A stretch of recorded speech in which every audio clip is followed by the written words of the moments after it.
Hello बच्चों, welcome to my channel. तो आज मैं विज्ञान के अध्याय 1 हमारे आसपास के पदार्थ को शुरू कर रही हूँ, मैटर इन आवर सराउंडिंग्स। तो ये अध्याय हमारा पहला है, विज्ञान का हम लोग पहला ये चैप्टर शुरू कर रहे हैं। ठीक है, तो चलिए शुरू करते हैं। तो आप अपने चारों ओर नज़र दौड़ने पर हमें विभिन्न प्रकार की वस्तुएँ नज़र आती हैं, जिनका आकार, आकृति और बनावट अलग अलग होती हैं।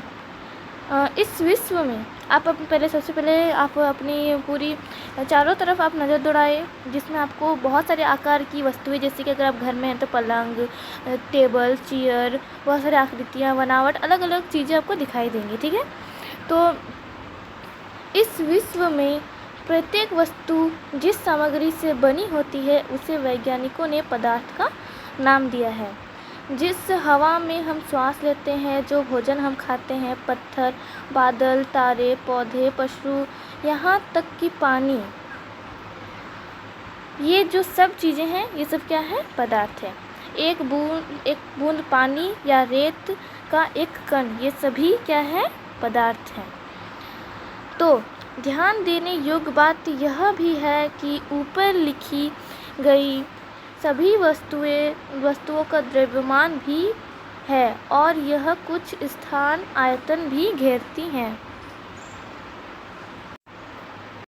प्राचीन काल से ही मनुष्य अपने आसपास को समझने का प्रयास करता रहा है। भारत के प्राचीन दार्शनिकों ने पदार्थ को 5 मूल तत्वों में वर्गीकृत किया है, जिसे पंचतंत्र कहा गया है। ये पंचतंत्र है वायु, पृथ्वी, अग्नि, जल, आकाश। तो ये क्या है? पंचतंत्र है। उसके अनुसार इन्हीं पंचतंत्र से सभी वस्तुएं बनी हैं, चाहे वो सजीव हो या निर्जीव। देखिए, तो ये सारे जो चीज़ें से क्या सजीव भी बने हैं और निर्जीव भी बनी हैं। तो बच्चों, उस समय के यूनानियों दार्शनिकों ने भी पदार्थ को इसी प्रकार वर्गीकृत किया है। आधुनिक वैज्ञानिकों ने पदार्थ को भौतिक गुणधर्म एवं रासायनिक प्रकृति के आधार पर 2 प्रकार से वर्गीकृत किया है। तब वो 2 प्रकार क्या क्या है, हम लोग इसके बारे में अध्ययन करने जा रहे हैं। ठीक है, तो इस अध्याय में हम भौतिक गुण के आधार पर पदार्थ के बारे में ज्ञान अर्जित करेंगे। पदार्थ के रासायनिक पहलुओं को आगे अध्ययनों में पढ़ेंगे। ठीक है, तो चलिए पढ़ना शुरू करते हैं। अब हम लोग शुरू करेंगे 1.1 पदार्थ का भौतिक स्वरूप। पदार्थ के कणों से मिलकर बना होता है। ठीक है, तो चलिए शुरू करते हैं। बहुत समय तक पदार्थ की प्रकृति के बारे में 2 विचारधाराएं प्रचलित थीं। उनमें से एक थी बच्चों, एक विचारधारा का यह मानना था कि पदार्थ लकड़ी के टुकड़े की तरह सतत होती हैं। तो इसको हम लोग अंडरलाइन कर देंगे, ये इम्पोर्टेंट पॉइंट है। एक विचारधारा का यह मानना था कि पदार्थ लकड़ी के टुकड़े की तरह सतत होते हैं, परंतु अन्य विचारधारा का मानना था कि पदार्थ रेत की तरह कणों से मिलकर बने हैं। तो ये 2 विचारधाराएं हैं। ठीक है, इन्हें हम लोग को याद रखना है। ठीक है, आइए क्रियाकलाप, देखिए साइंस है तो क्रियाकलाप तो करना ही पड़ेंगे, के द्वारा हम पदार्थ के स्वरूप के बारे में निर्णय करने की कोशिश करते हैं। ये सतत हैं या कणों से बने हैं, इस बारे में हम लोग चलिए पढ़ते हैं। तो क्रियाकलाप में हमें क्या करना है?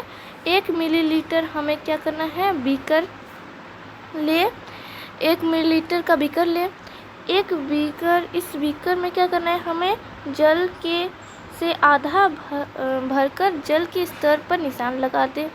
दिए गए नमक, शर्करा को कांच की छड़ में की मदद से जल में घोल दे। जल के स्तर में आए बदलाव पर ध्यान दे। आपके अनुसार नमक या शर्करा का क्या हुआ? ये कहाँ गायब हो गए हैं? क्या जल के स्तर में कोई बदलाव आया? इस प्रश्न के उत्तर, तो हम लोग इस प्रश्न का उत्तर कैसे पाएंगे?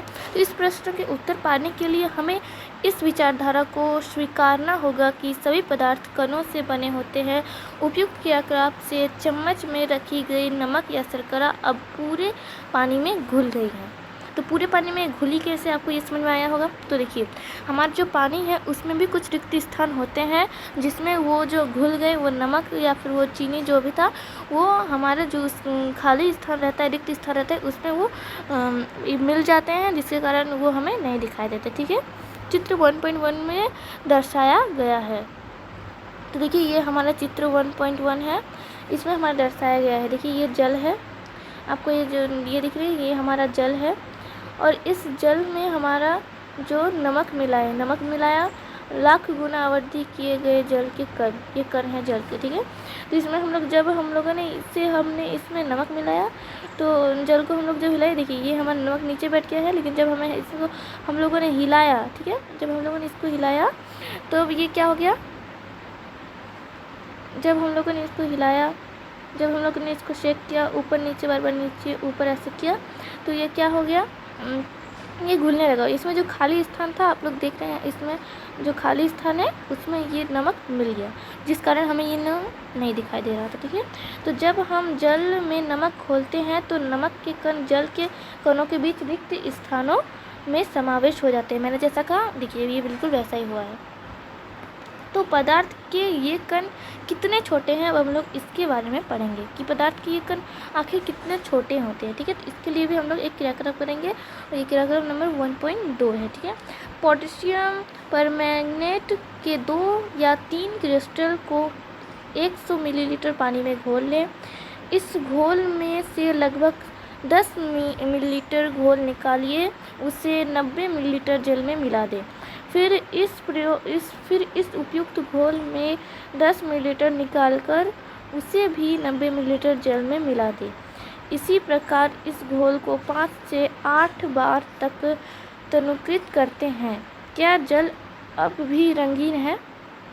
आपको नहीं समझ में आएगा कैसे किया, मैं समझा देती हूँ। देखिए, तो इसमें हम लोगों ने क्या किया, सबसे पहले हम लोगों ने 100 मिलीलीटर का पानी लिया, उसमें हम लोगों ने कुछ भी रंगीन चीज़ मिलाया। ठीक है, फिर हम लोगों ने उसमें से 10 मिलीलीटर का बाहर करके फिर से पानी में डाल दिया। ठीक है, तो जब हम लोगों ने फिर से पानी में डाला, फिर से हम लोगों ने उसमें से फिर 10 मिलीलीटर बार की, देखिए आप यहाँ पे रंग थोड़ा सा डार्क है, फिर यहाँ पे लाइट हो जा रहा है, फिर यहाँ पे लाइट, और ये और भी ज़्यादा लाइट हो रहा है। फिर हम लोगों ने इससे भी हम लोगों ने 10 मिलीलीटर बाहर किया और इसमें डाल दिया, और फिर हम लोगों ने फिर ये देखिए इससे हम लोग 10 मिलीलीटर का पानी इसमें डाल रहे हैं। तो देख सकते हैं आप इसका कलर कितना लाइट हो गया, कितना हल्का हो गया। ठीक है, आप लोग इसमें ध्यान दीजिए कितना हल्का हो गया है। तो ये देख सकते हैं ये हमारा पानी था जो कैसा है। फिर हम लोग डाला तो ये कितना डार्क कलर नज़र आ रहा है डार्क। उसके बाद ये धीरे धीरे कितना जो है लाइट हो गया, ये देखिए हमारा डार्कनेस और ये हमारा लाइटनेस। ठीक है, तो चलिए अब हम लोग आगे बढ़ते हैं। तो इसमें जो निष्कर्ष क्या निकलता है, अनुमान लगाइए कि पदार्थ के कण कितने छोटे हैं।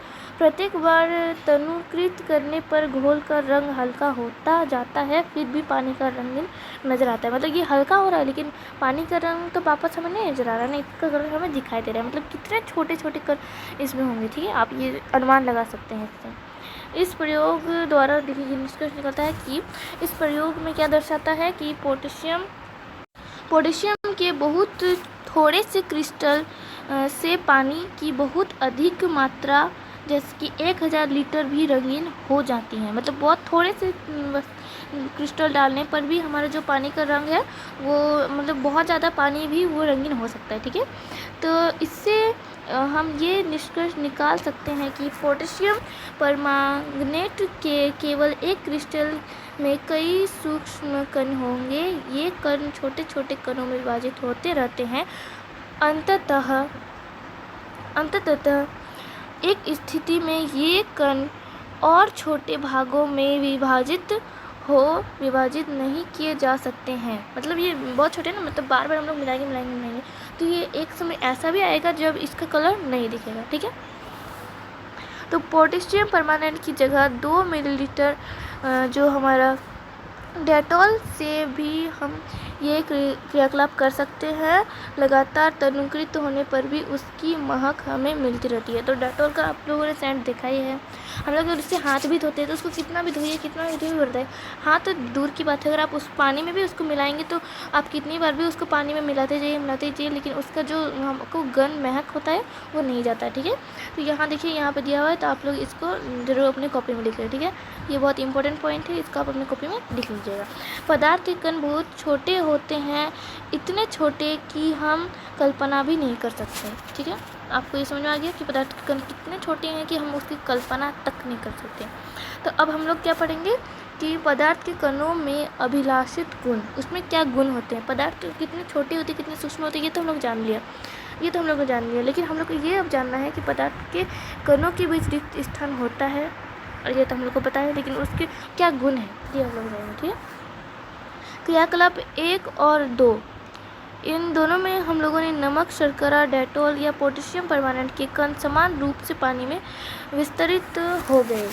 इसी प्रकार जब हम चाय, कॉफ़ी या नींबू पानी बनाते हैं तो एक पदार्थ के कण दूसरे पदार्थ के कण के रिक्त स्थानों में समावेश हो जाते हैं। यह दर्शाता है कि पदार्थ के कणों के बीच पर्याप्त रिक्त स्थान होता है। ठीक है, तो अब हम लोग जानेंगे कि पदार्थ के कण निरंतर गतिशील होते हैं या नहीं। ठीक है, चलिए ये जानते हैं हम लोग। तो क्रियाकलाप अब हम लोग पढ़ेंगे 1.3। ठीक है, 1.3 क्रियाकलाप हम लोग देखेंगे। अपनी कक्षा में किसी कोने में एक बुझी हुई अगरबत्ती रख दें। ठीक है, इसकी सुगंध लेने के लिए आपको इसके कितने समीप जाना पड़ता है। अब अगरबत्ती जला दें, क्या होता है, क्या दूर से ही इसकी सुगंध आपको मिलती है। अपने प्रेक्षण को नोट कर ले। ठीक है, देखिए हम लोग को क्या करना है, अगरबत्ती एक जला लेना है। ठीक है, उस बुझी हुई अगरबत्ती को हम लोग उसका सुगंध लेना है, तो आपको उसके सामने जाने के बाद लेना पड़ेगा, आपको पता है जाने के बाद लेना पड़ेगा। लेकिन अगर उसको हम लोग जला दें तो आपको दूर से ही उसका जो है सुगंध मिल जाता है। ठीक है, हम लोग के घर में पूजा पाठ होता है तो हम लोग अगरबत्ती के सामने हमको दूर से ही मिल जाता है ना।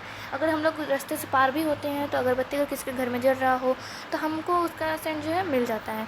हम लोग पार होते ही हमको पता चल जाता है कि यहाँ पे इस घर में पूजा हो रहा होगा, इसलिए इस घर में अगरबत्ती जल रही है। ठीक है, तो अब हम लोग क्रियाकलाप 1.5 करते हैं। चलिए, जल से भरे हो 2 गिलास या 2 बीकर लो। ठीक है, पहले बीकर के एक सिरे पर सावधानी से एक बूंद लाल या नीली स्याही डाल दें और दूसरे में शहद डाल दें। इसमें अपने घर में या कक्षा में एक कोने में रख दें। अपने प्रेक्षण को नोट करें। स्याही की बूंद डालने के तुरंत बाद आपने क्या देखा आपने, इसमें आपको बताना है। ठीक है, आपको ये बहुत आसान से आप कर सकते हैं। शहद की बूंद डालने के तुरंत बाद आपने क्या परीक्षण किया, क्या देखा आपने कि स्याही का रंग पूरे जल में एक समान रूप से फैलने में कितने दिन या घंटे लगे। देखिए, हम लोग को 2 गिलास पानी लेना है, जिसमें से एक में हम लोग को इंक डालना है, स्याही जिसको कहते हैं उसको डालना है, और एक में हम लोग को डालना है शहद। तो हम लोग जब इंक को डालेंगे तो वो तुरंत उसका रंग जो है आपको बदलता हुआ दिखेगा, लेकिन जो शहद है उसमें ज़्यादा रंग आपको नहीं दिखेगा। ठीक है, तो अब हम लोग आगे बढ़ते हैं। तो क्रियाकलाप अब 1.5 करेंगे, हम लोग क्रियाकलाप 1.5 करेंगे। ठीक है, तो इसमें से हमें क्या करना है, 1 गिलास गर्म पानी से और दूसरे ठंडे पानी से भरे गिलास में कॉपर सल्फेट या पोटेशियम परमानेंट का एक क्रिस्टल डालें और एक और रखें, हिलाए नहीं। ठीक है, बस रखना, आपको हिलाना नहीं है। क्रिस्टल को सतह पर बैठने दें। गिलास में ठोस क्रिस्टल के ठीक ऊपर क्या दिखाई देता है, समय बीतने पर क्या होगा, क्या इससे ठोस और द्रव के कणों के बारे में क्या पता चलता है, ये हम लोग पता नहीं। क्या तापमान के साथ मिश्रण होने की दर बदलती है और होती है तो क्यों और कैसे। ठीक है, उक्त तीनों क्रियाकलापों में हम लोगों ने क्या देखा कि हमने यह निम्नलिखित निष्कर्ष निकाल सकते हैं कि पदार्थ के कण निरंतर गतिशील होते हैं, अर्थात उनमें गतिज ऊर्जा होती है। तापमान बढ़ने से कणों की गति तेज हो जाती है, इसलिए हम यह कह सकते हैं कि तापमान बढ़ने से कणों की गतिज ऊर्जा भी बढ़ जाती है। तो बच्चों, उपयुक्त तीनों क्रियाकलापों में हमने देखा कि पदार्थों के कण अपने आप ही एक दूसरे के साथ अंतर्मिश्रित हो जाते हैं, ऐसा कणों के रिक्त स्थानों में समावेश के कारण होता है। ठीक है, तो हम लोगों ने क्या किया, 2 विभिन्न पदार्थों के कणों को स्वतंत्र मिलना ही विसरण कहलाता है। तो ये हम लोग अंडरलाइन कर लेंगे कि दो विभिन्न पदार्थों के कणों का स्वतंत्र मिलना ही क्या कहलाता है? विसरण कहलाता है। इसको हम लोग को याद रखना है, ठीक है। हमें यह भी पता चलता है कि गर्म करने पर विसरण तेज हो जाता है, ऐसा क्यों होता है? अब हम लोग इसके बारे में कुछ क्रियाकलाप करेंगे। तो चलिए, अब हम लोग का ये क्रियाकलाप है कि पदार्थ के कण एक दूसरे को आकर्षित करते हैं। अब इसके बारे में पढ़ेंगे। तो इसके लिए क्रियाकलाप 1.6 करेंगे, ठीक है। एक खेल के मैदान में रखे हुए एक खेल को एक मैदान में रखें। एक खेल को एक मैदान में खेले। आगे बताए गए ढंग से 4 समूह बनाकर मानव श्रृंखला बनाए। मानव पहला समूह ईर्द मिशन नर्तकों की तरह एक दूसरे के पीछे को कसकर पकड़ ले। दूसरा समूह एक दूसरे का हाथ पकड़कर मानव श्रृंखला बना ले।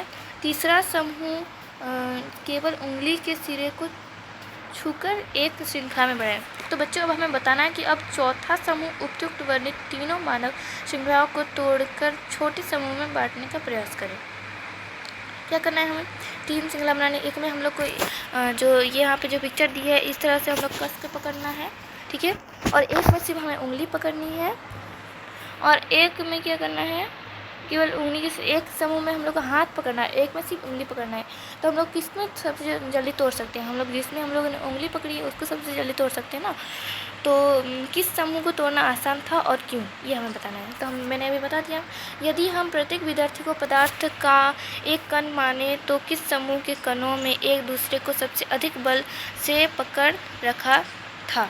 तो क्रियाकलाप अब 1.7 करते हैं, ठीक है।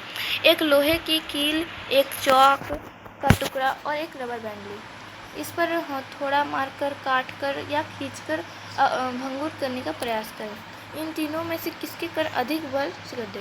तो अगर हम लोग लोहे का कील लेंगे, मान लीजिए कि लोहे का कील है, और इसमें हम लोग अगर हथौड़ा मारेंगे, ठीक है, मान लीजिए इसमें हम लोग ने हथौड़ा मारा, तो इससे क्या होगा? क्या ये टूटेगा? नहीं। काट कर इसको अगर मैं काटने की कोशिश करूँ, क्या ये टूटेगा? नहीं। खींच कर इसको टूटेगा? नहीं टूटेगा। उसके बाद दूसरा क्या था? चौक। इसको हम हथौड़ा पाएंगे तो ये टूट जाएगा। और अगर हम लोग एक रबर बैंड लेंगे तो उसको मारेंगे तो नहीं टूटेगा। उसको अगर हम काटेंगे तो कट जाएगा, लेकिन अगर उसको खींचेंगे तो भी वो ज़्यादा जोर से खींचने से वो टूट जाएगा, ठीक है। अब हम लोग नेक्स्ट क्रियाकलाप करेंगे। क्रियाकलाप 1.8। एक थाली में जल लेकर उसे उंगली से काटने का प्रयास करें। क्या हम लोग पानी को काट सकते हैं? नहीं। क्या जल की सतह को काटती है? नहीं। क्या हम लोग काट सकते हैं? नहीं काट सकते। जल की सतह ना काटने का क्या कारण है? उपयुक्त तीनों क्रियाकलाप सुलझे हैं कि पदार्थ के कणों के बीच एक बल कार्य करता है। यह बल कणों को एक साथ रखता है। इस आकर्षण बल का समर्थन प्रत्येक पदार्थ में अलग अलग होता है, ठीक है। पदार्थ की अवस्थाएं। अब हम लोग पढ़ेंगे पदार्थ की अवस्थाओं के बारे में, ठीक है। तो अपने आसपास के पदार्थ को ध्यान से देखें। ये कितने प्रकार के हैं? हमें ये अपने आसपास के पदार्थ को देखें, कितने प्रकार के हैं? ठोस, द्रव, गैस पदार्थ की ये अवस्थाएं उसके कणों में विभिन्न विशेषताओं के कारण है। अब हम क्या करेंगे? पदार्थ की तीनों अवस्थाओं के गुणों को विस्तृत से अध्ययन करेंगे, ठीक है। ठोस अवस्था क्या है? अब हम लोग इसके बारे में जानेंगे। अब हम लोग ठोस अवस्था के बारे में जानेंगे, ठीक है। तो इसके लिए हम लोग एक क्रियाकलाप करेंगे। निम्नलिखित वस्तुओं को एकत्रित करें। पेन, किताब, सूजी और लकड़ी की छड़। इन सारे सामान को क्या करना है? हमें एकत्रित करना है। इन वस्तुओं को एकत्रित करने के बाद क्या करना है? और पेंसिल घुमाकर इनसे आकार का रेखाचित करना है। इन सारी वस्तुओं कितनी बड़ी है इसका हम लोग को पेंसिल से मार्क कर लेना है, ठीक है। क्या इन सभी निश्चित आकार, स्पष्ट सीमाएं तथा स्थिर आयतन है? इन पर हथौड़ा मारने, खींचने या गिराने पर क्या होगा? क्या इनका एक दूसरे में विसरण संभव है? बल लगाकर इन्हें संपीड़ित करने का प्रयास करें। क्या इनका संभव होता है? उपयुक्त सभी उदाहरण ठोस के हैं। हम देख सकते हैं कि इन सभी का एक निश्चित आकार, स्पष्ट सीमाएं तथा स्थिर आयतन यानी कि नगण्य संपीड्य होती हैं। बाह्य बल लगाने पर भी ठोस अपने आकार को बनाए रखते हैं। बल लगाने पर ठोस टूट सकते हैं, लेकिन इनका आकार नहीं बदलता, इसलिए ये दृढ़ होते हैं। तो ये निष्कर्ष हमारा निकल गया, क्या ठोस क्या होते हैं, दृढ़ होते हैं। ठीक है, इसको हम लोग मार्क कर लेंगे, अंडरलाइन कर लेंगे। ठीक है, निम्नलिखित विचारधारा, निम्नलिखित पर विचार कीजिए। रबर बैंड, अब हम लोग इसके बारे में विचार करते हैं कि रबर बैंड को क्या माना जाएगा, क्या खींचकर या इसका आकार बदला जा सकता है, क्या ये ठोस है, हम लोग ये जानेंगे। ठीक है, रबर बैंड को हम लोग खींचकर, अगर ज़्यादा खींचते कर ये टूट सकता है, लेकिन ये क्या है, ठोस है। विभिन्न आकार के बर्तनों को रखकर चीनी और नमक उन्हीं बर्तनों के आकार ले लेते हैं, क्या ये ठोस है। ये देखिए, हम लोग क्या है, चीनी ठोस है, जबकि हम लोग किसी में डालें तो उसका आकार ले लेगा, लेकिन वो ठोस है। स्पॉन्ज क्या है, यह ठोस से है, लेकिन फिर भी इसका संपीड़न संभव है। स्पॉन्ज को हम लोग दबा सकते हैं, लेकिन ये ठोस है ना, तो ये कैसे है, अब हम लोग ये जानेंगे। ये सभी ठोस हैं, क्यों है, अब हम लोग ये जानते हैं। बाह्य बल लगाए जाने पर रबर बैंड का आकार बदला जा सकता है। बल हटा लेने पर यह पुनः अपने मूल आकार में आ जाएगा। अत्यधिक बल लगाने पर यह टूट जाता है। तो देखिए बच्चों, चाहे हम शर्करा या नमक को अपने हाथ में लें या किसी भी प्लेट पे जार में रखें, इसके क्रिस्टल के आकार नहीं बदलते। क्या क्रिस्टल के आकार बदलते हैं? नहीं। स्पॉन्ज में बहुत सारे छोटे छिद्र होते हैं, आप जानते हैं इसमें बहुत सारे छोटे छिद्र होते हैं जिनमें वायु का समावेश होता है।